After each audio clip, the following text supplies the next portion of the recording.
Assalamualaikum everyone, welcome to my YouTube channel शियान वांग one shot A fifth. आज फिर से एक लॉन्ग स्टोरी स्टार्ट करने वाली हूँ जो कि मॉडर्न होने वाला है, ओमेगा वर्जन होने वाला है, जहाँ पर आपको अल्फ़ा विंग एंड ओमेगा लान जी देखने को मिलेगा।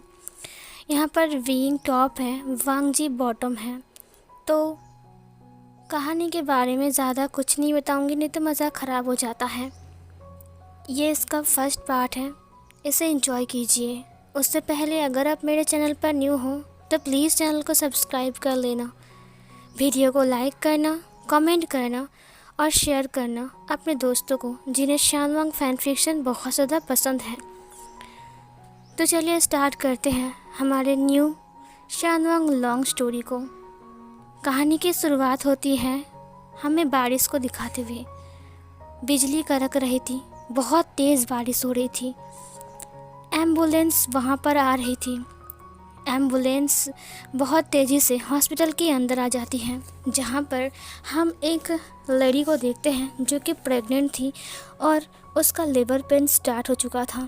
वो बहुत ज़्यादा चिल्ला रही थी और रो रही थी। उसके साथ कुछ लोग भी आए थे। वो लोग उसे जल्दी से हॉस्पिटल के अंदर लेकर जाते हैं, जहाँ पर उसे वीआईपी रूम दिया जाता है। वीआईपी रूम में ले जाकर वो लोग उसे सिलाइन देते हैं। सिलाइन देने के थोड़ी देर बाद डॉक्टर आती है और डॉक्टर उन्हें ओटी के अंदर ले जाने के लिए कहते हैं और ओटी में ले जाने के लिए नर्स उसे रेडी करने लगता है। ये बहुत रिच फैमिली से थी। नेक्स्ट हम एक ऑटो को देखते हैं, जिनमें से एक लेडी उतरती है और उसके भी लिवर पेन चल रहे थे। वो भी बहुत ज़्यादा चिल्ला रहा था और उसका हस्बैंड उसे लेकर अंदर आ रहा था और वो बहुत ज़्यादा रो रही थी। उसके साथ उसका एक और बच्चा था जो कि उनके साथ ही आ रहा था। वो सिर्फ शायद 10 साल का होगा। वो लेडी को लेकर वो लोग अंदर आ गए। वो लोग नॉर्मल एक रूम में जाते हैं। ये हॉस्पिटल 2 भागों में बटा हुआ है, एक वीआईपी और दूसरा बस एक नॉर्मल, जहाँ पर सरकारी चिकित्सा होती है और वीआईपी में पैसे से चिकित्सा होती है। यहाँ पर जो लेडी थी उसे ओटी के अंदर लेकर जाते हैं। इधर जो ओटी रूम था, वो वीआईपी जो ओटी रूम था, वहाँ पर भी उस महिला को लिया जाता है जिस महिला को पहले एम्बुलेंस में लाया गया था। और दूसरा ये जो ऑटो में आई थी, इस महिला को भी वो लोग ओटी के अंदर लेकर जाते हैं, जहाँ से बच्चे की रोने की साउंड आता है। नर्स बाहर आती है और बाहर आते हुए कहा, मिस्टर मो, बधाई हो, आपका अल्फ़ा बेटा हुआ है और आपकी वाइफ ने एक अल्फ़े को बर्थ दिया है जो कि बहुत ज़्यादा क्यूट है। तो जिसने बेबी को भी बर्थ दिया वो मैडम मो थी और नर्स ने जिसको बताया उनका नाम मिस्टर मो था। इधर जो एक बच्चा था उसका नाम मो यान था। वो एक मेल ओमेगा था। इधर हम वीआईपी ओटी रूम को देखते हैं, जहाँ पर सभी बच्चे की रोने की साउंड आ रहा था। वो लोग बहुत ज़्यादा हैप्पी थे। बाहर काफ़ी सारे लोग खड़े थे, जिनमें से एक बुज़ुर्ग इंसान भी खड़ा था और वहाँ से एक कोट पहनते हुए इंसान आ रहा था। जब वो कोट पहनते हुए इंसान आ रहा था तब मिस्टर मो के साथ नीचे उसकी मुलाकात होती है। जो लोग नॉर्मल ओटी रूम के सामने खड़े थे, उस इंसान ने मिस्टर मो को देखते हुए कहा, हे मो, तुम्हारा क्या हुआ है? फिर मिस्टर मो ने कहा, मेरा अल्फ़ा बेटा हुआ है। ये सुनकर उसने कहा, पता है मेरा भी एक अल्फ़ा बेटा बर्थ हुआ है। अभी अभी मेरी फैमिली ने मुझे कॉल किया था, मैं उससे ही मिलने जा रहा हूँ। ये सुनकर मिस्टर मो ने कहा, जी। इधर जो कोट पहना हुआ इंसान था वो अपने असिस्टेंट के साथ ऊपर चला गया वीआईपी ओटी रूम के सामने, जहाँ पर वो लोग बच्चे को लेकर भाग रहे थे इधर उधर। नर्स बच्चे को लेकर आईसीयू रूम में जाता है, जहाँ पर वो अमीर इंसान आते हुए कहा, क्या हुआ है फादर, अब ये सब क्या है मॉम? फिर इधर उसकी मॉम ने कहा, बेटा वो तुम्हारे बेटे की तबीयत बहुत ज़्यादा ख़राब है। डॉक्टर वहाँ पर आ गए। उन्होंने कहा, मिस्टर वी। फिर वो जो रिच इंसान थे वो डॉक्टर की तरफ मुड़ते हैं। अब यहाँ पर हमें पता चलता है कि ये मिस्टर वी है, आई मीन हमारा वी चांग से है, और जिन्होंने बेबी को बर्थ दिया था वो मैडम वी है, आई मीन वी कांग से सरन। और इधर जो बेबी बर्थ हुआ था उसे देखकर मतलब बहुत ज़्यादा तरस आ रहा था, क्योंकि उसकी हालत बहुत ज़्यादा ख़राब था। डॉक्टर ने कहा कि उसकी हालत बहुत ज़्यादा ख़राब है। डिलीवरी के वक्त मैडम को बहुत ज़्यादा तकलीफ़ हो रही थी, इसीलिए बहुत ज़्यादा वक्त लग गया, जिससे बच्चे को सांस लेने में प्रॉब्लम हो रही है। और ना ही बच्चा रो रहा था। उसके बाद जब बच्चा रोना शुरू किया तब वो चुप होने का नाम नहीं लिया। उसके बाद अचानक वो रुक गया और फिर अब कोई आवाज़ नहीं आ रही है उससे। वी चांगसे ने कहा, क्या मेरे बेटे को ऐसा कैसे हो सकता है? ये मेरा पहला बच्चा है जो कि एक अल्फ़ा था। मैं कब से इंतज़ार कर रहा था उसे अपनी गोद में लेने के लिए। डॉक्टर, आप कुछ कीजिए, जितना पैसा लगे मैं आप पर लुटा दूंगा, लेकिन मेरे बच्चे को कुछ नहीं होना चाहिए। और साथ में ही मेरी वाइफ को भी। मेरी वाइफ तो बिल्कुल ठीक है ना? डॉक्टर ने कहा, वो बिल्कुल ठीक है, उन्हें कुछ नहीं हुआ है। हम थोड़ी देर बाद उसे जनरल में शिफ्ट कर देंगे, लेकिन हाँ, अभी तक उन्हें होश नहीं आया है। वी चांगसे ने कहा, कोई बात नहीं, आप उनका ध्यान रखें और मेरे बच्चे को ठीक कर दीजिए। उसने कहा, ठीक है, मैं कोशिश कर रहा हूँ। सीन कट होता है। इधर मैडम वी को जनरल में शिफ्ट कर दिया गया था, लेकिन अभी तक मैडम वी को होश नहीं आया था। इधर मिस्टर मो अपने बेटे और अपनी वाइफ को देखने के लिए जनरल में आ जाते हैं, जहाँ पर बहुत सारी प्रेग्नेंट ओमेगास वहाँ पर थे और बच्चे लेकर भी बहुत सारे थे। और जो हमारा वी चांगसे का बेटा था वहाँ पर सिर्फ एक ही केबिन था और एक केबिन के अंदर मैडम वी ही थी, क्योंकि वो लोग रिच हैं और पैसे से सब कुछ खरीद सकते हैं। मिस्टर मो अपने बच्चे को देखते हुए कहा, आज दो बच्चे इस हॉस्पिटल में पैदा हुए हैं, लेकिन देखो तुम कितने बदनसीब हो, मेरा बच्चा होकर तुम मेरे घर पैदा हुए, जिसके घर में कुछ भी नहीं है, और वो महल में पैदा हुआ। बचपन से हम लोग दोस्त थे, वी चांगसे और मैं बचपन से दोस्त थे, साथ में ही पढ़ाई किए। उसने बिज़नेस स्टार्ट करने से पहले मेरे साथ ही एक जॉब लगाया, उसके बाद हम लोग जॉब करते रहे।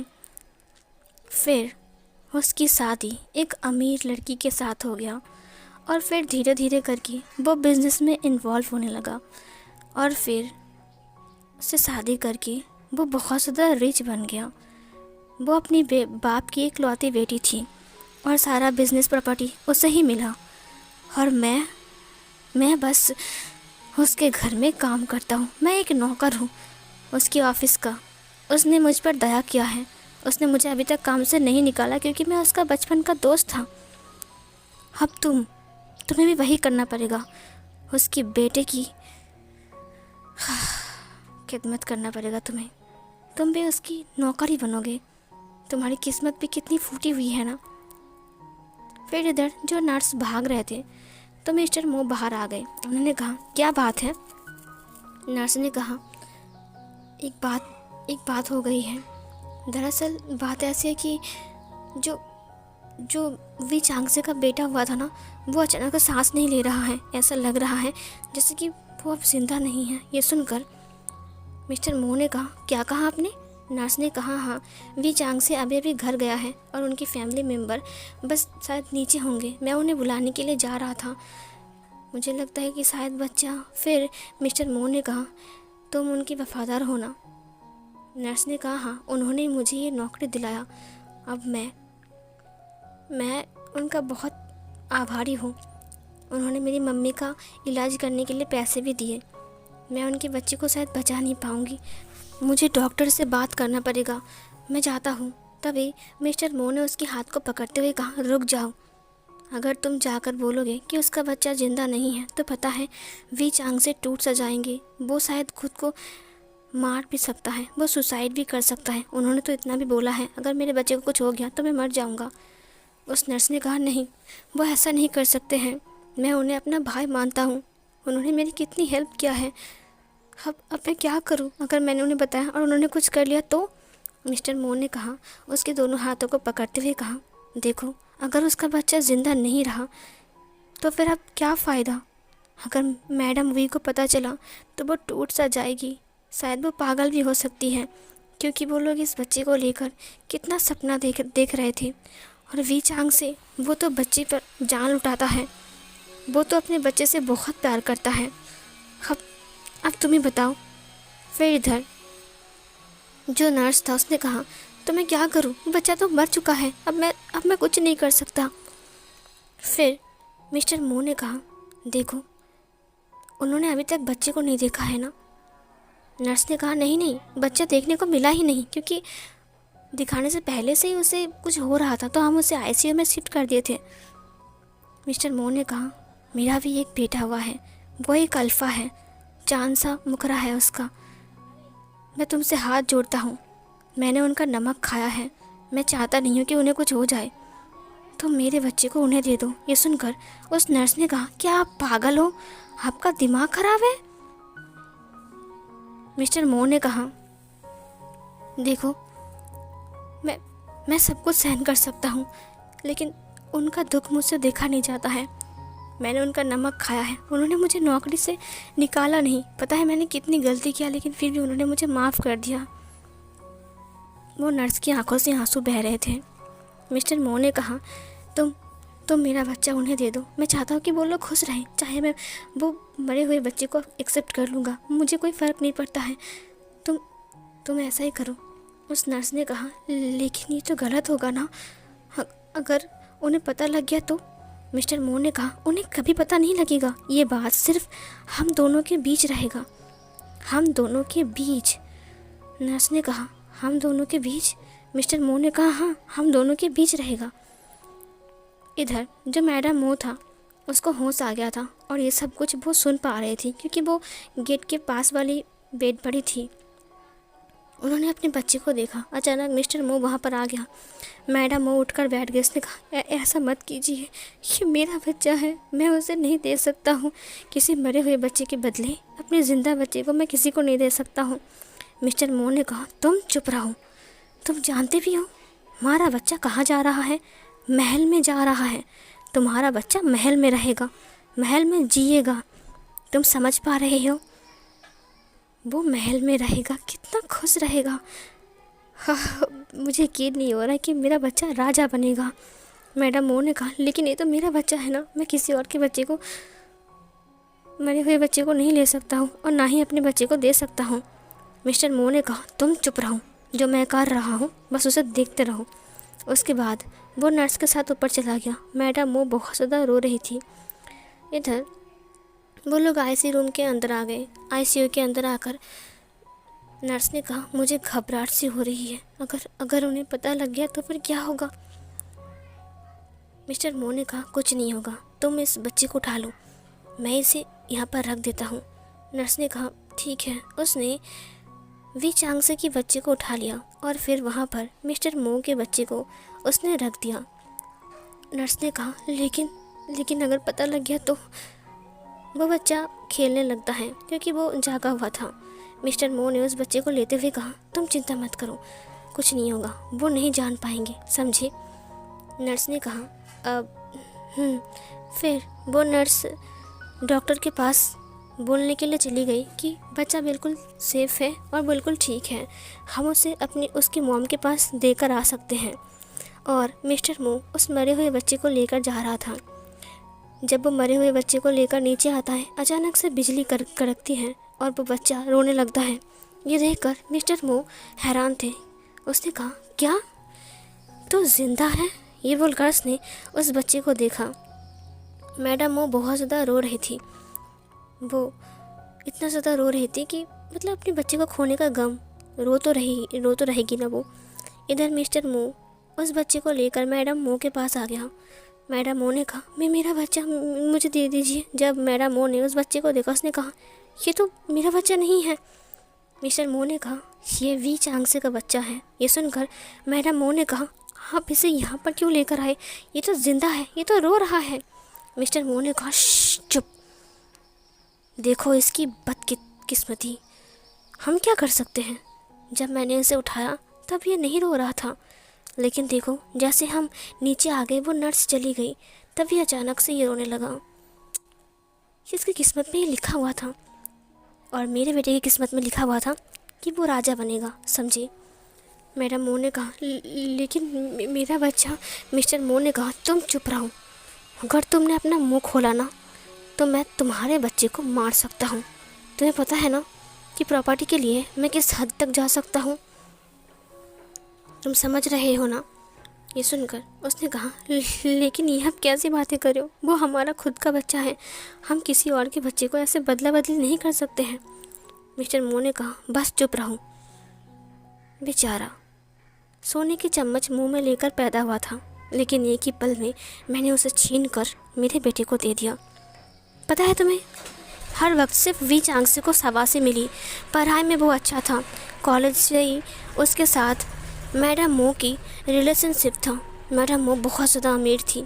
हाँ, वी चांग्से भी अमीर था, लेकिन उतना ज़्यादा नहीं जितना कि मैडम वी थी। मैडम वी के साथ उसकी शादी हो गया और फिर सारी जायदाद उसे मिल गई और फिर उसने मुझे अपना नौकर बनाया। उसने कहा कि वो मुझे एक जॉब देगा और आज मैं उसकी फ़ाइल संभालता हूँ। मुझे खुद पर हंसी आती है कि मैंने ज़िंदगी में कुछ नहीं किया और मैं कुछ नहीं कर पाया। मेरा सब कुछ चला गया, मैं सब बर्बाद हो गया। मैडम मो ने कहा, ये आपकी गलती थी, ना कि वी चांग्से का। ये आपने क्या किया। मिस्टर मो ने कहा, चुप रहो। वहाँ पर नर्स आ गई। उन्होंने कहा, बच्चे का नाम, पिताजी का नाम और मम्मा का नाम देकर आप इसका बर्थ सर्टिफिकेट बना लीजिए। ये सुनकर मिस्टर मो ने कहा, ठीक है, हमारे बच्चे का नाम होगा मोइंग। मोशवान, आज से तुम्हारा नाम मोइंग है और तुम्हारा दूसरा नाम है मोशवान। फिर इधर मैडम मो ने कहा, ये गलत हुआ। उन्होंने कहा, चुप रहो तुम। सीन कट होता है। इधर वी चांग्से जल्दी से ऊपर आ गया। उसने देखा कि उसके बच्चे को अब उसकी मॉम के पास शिफ्ट कर दिया गया है। वो अपने बच्चे को देखकर बहुत ज़्यादा हैप्पी था और बहुत खुश था। उसने अपने बच्चे को देखते हुए कहा, थैंक गॉड, ऊपर वाला, आपका लाख लाख शुक्रिया कि आपने मेरे बच्चे को बचा लिया। मैं इसके लिए कब से इंतज़ार कर रहा था। कब से हम वेट कर रहे थे कि हमारा प्यारा सा बच्चा आएगा, और अगर वो खो जाता, हमें नहीं मिलता, तो फिर शायद हम मर ही जाते। मैं तो मर ही जाता तुम्हारे बिना। मैं क्या करूं। वहाँ पर नर्स आ गई। उन्होंने कहा, बच्चे का नाम, फादर का नाम, मॉम का नाम बता दीजिए, उसके बाद हम इसका बर्थ सर्टिफिकेट बना लेंगे। वी चांग्से ने उस बच्चे को गोद में लेते हुए कहा, इसका नाम वी श्याओ है, वी श्याओ। ये सुनकर मैडम वी ने कहा, ये कितना प्यारा है ना, कितना क्यूट है। फिर वी चांग्से ने कहा, हाँ सही कहा तुमने, बिल्कुल तुम्हारी तरह। मैडम वींग ने कहा, बिल्कुल भी नहीं, ये बिल्कुल आप जैसा है। मेरा बच्चा, मुझे गोद में दीजिए उसे। उसके बाद वो लोग वी श्याओ को अपनी गोद में लेते हैं और फिर सब लोग बारी बारी में उसे देखने आते हैं। इधर वी श्याओ का जो दादाजी था वो भी आता है और उसे देखते हुए कहा, हाँ लेकिन इसका फेस बिल्कुल भी तुम्हारी तरह नहीं है। दादी माँ ने कहा, सही कहा, ये किसकी तरह दिखता है। वी चांग्से ने कहा, अभी वो बहुत छोटा है, इसीलिए वो किस पर जाएगा, कैसा दिखेगा, ये आप नहीं जान पाओगे। ये बोलकर वो हंस रहा था। फिर इधर दादाजी ने कहा, तो ये है हमारा नेक्स्ट CEO वी कॉर्पोरेशन का। ये सुनकर वो सब लोग हंस रहे थे। दादी माँ ने कहा, अभी से आपने इसे CEO बना दिया, हर वक्त बिजनेस करते रहते हो। सीन कट होता है। नेक्स्ट डे उनको रिलीज़ करते हैं।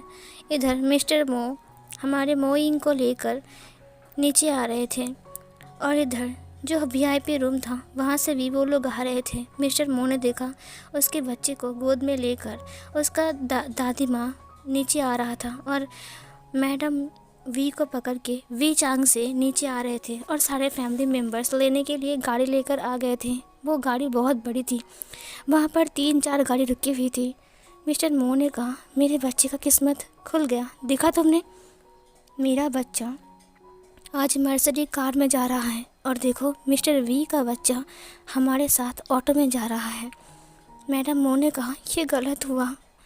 मिस्टर मो ने कहा, तुम्हें मेरी सिर की कसम, अगर तुमने किसी दिन को भी कभी भी ये बातें किसी को बताया तो तुम मेरा मरा हुआ मुंह देखोगे। ये सुनकर मैडम मो ने कहा, ऐसा ना बोलिए, ऐसा ना बोलिए, अब क्या बोल रही हो। मिस्टर मो ने कहा, तो चुपचाप जो कुछ भी हो रहा है उसे देखते रहो। देखो वो लोग जा रहे हैं।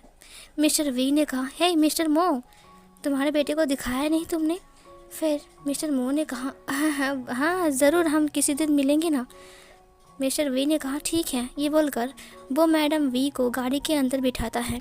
फिर दादी माँ जो हमारा वी श्याव था उसे लेकर गाड़ी के अंदर बैठ जाता है और ड्राइवर गाड़ी को छोड़ देते हैं और बाकी सब लोग भी अपने अपनी गाड़ी के अंदर आ जाते हैं और फिर वो सब लोग भी चले जाते हैं। जहाँ पर हमारे मोइंग को लेकर वो लोग ऑटो के अंदर आते हैं। मोशवानियों को लेकर अब वो लोग घर जा रहे थे। उसे देखकर मैडम मो को बहुत ज़्यादा रोना आ रहा था। उसने कहा, तुम्हारी किस्मत कितनी बुरी है और मैं कुछ नहीं कर सकता, मुझे माफ़ कर दो।